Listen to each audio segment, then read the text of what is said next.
കഴിഞ്ഞ ദിവസം Malabar Gold and ഡയമണ്ട്സിലെ ബാങ്കിൾ ഫെസ്റ്റ് ആയിരുന്നു. മലബാർ ഗോൾഡ് ആൻഡ് ഡയമണ്ട്സ് എന്നുള്ള ബ്രാൻഡിനെ കുറിച്ച് ഞാൻ കൂടുതലൊന്നും പറയേണ്ട ആവശ്യമില്ലല്ലോ, എല്ലാവർക്കും അറിയാം. ബാങ്കിൾ ഫെസ്റ്റ് പ്രമാണിച്ച് നല്ലൊരു കളക്ഷൻ ലൈറ്റ് വെയ്റ്റിൽ പ്രത്യേകിച്ച് അവരവിടെ ഒരുക്കിയിട്ട് ഞങ്ങൾ 4 ലേഡീസ് ചേർന്ന് കേക്ക് കട്ട് ചെയ്താണ് ബാങ്കിൾ ഫെസ്റ്റ് ഇനാഗുറേറ്റ് ചെയ്തത്. ഷെർബി ഷാജഹാൻ, ജി രാംദാസ്, മുബഷിർ ഇവരൊക്കെ ആയിരുന്നു കേട്ടോ. അതേ ദിവസം തന്നെ കലാസാംസ്കാരിക രംഗത്തെ പ്രതിഭകളെ ആദരിക്കുക, അതുപോലെ മലബാർ ഗോൾഡിന്റെ പാവങ്ങൾക്കുള്ള ഭവന പദ്ധതിയുടെ ഡിസ്ട്രിബ്യൂഷനും ഉണ്ടായിരുന്നു. എല്ലാം നല്ല കളർഫുള്ളായ ഭംഗിയുള്ള സന്തോഷമുള്ള പരിപാടി. പക്ഷേ പേഴ്സണലായിട്ട് എനിക്ക് ഏറ്റവും സന്തോഷം തോന്നിയിട്ടുള്ള ഈ പ്രോഗ്രാമിലെ ഒരു പരിപാടി എന്ന് പറഞ്ഞാൽ ഇതെൻ്റെ ഉമ്മയാണ് അതിൽ ഫസ്റ്റ് സെയിൽ ഇനാഗുറേറ്റ് ചെയ്തത്. എനിക്ക് ഏറ്റവും സന്തോഷം തോന്നിയത് നിമിഷമായിരുന്നു. പിന്നെ മലബാർ ഗോൾഡിനോട് ഞാൻ നന്ദി പറയണം. ഞങ്ങൾ 5 പെൺകുട്ടികളെ പൊന്നണിയിച്ച് കല്യാണ പന്തലിലേക്ക് കൈപിടിച്ചിറക്കിയിട്ടുള്ള ഉമ്മാക്ക് ശരിക്കും അതിന് നല്ല അർഹതയുണ്ട്.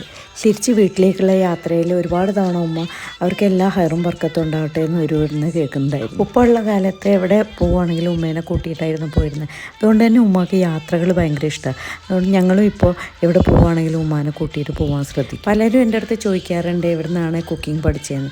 എൻ്റെ കുക്കറിയുടെ ബേസ് എന്ന് പറഞ്ഞാൽ ഉമ്മയാണ്. വളരെ ഡിഫറെൻറ്റ് സ്റ്റൈലായിരുന്നു ഉമ്മാൻ്റെ. അവൈലബിൾ ഇൻഗ്രീഡിയൻസ് വെച്ച് പെട്ടെന്ന് ഉണ്ടാക്കാൻ പറ്റുന്ന ലോങ് പ്രോസസ്സൊന്നും ഇല്ലാത്ത ടേസ്റ്റി ആയിരിക്കണം, അതുപോലെ തന്നെ കാണാനും ഉണ്ടായിരിക്കണം. ഇതാണ് ഞാൻ എൻ്റെ ഉമ്മാൻ്റെ അടുത്ത് പഠിച്ചിട്ടുള്ള ഫസ്റ്റ് ലെസൺ. എന്നും ഉമ്മ ഞങ്ങളുടെ കൂടെ ഉണ്ടാവണേന്ന് ആഗ്രഹിച്ച് പോവുകയാണ് ഞങ്ങൾ.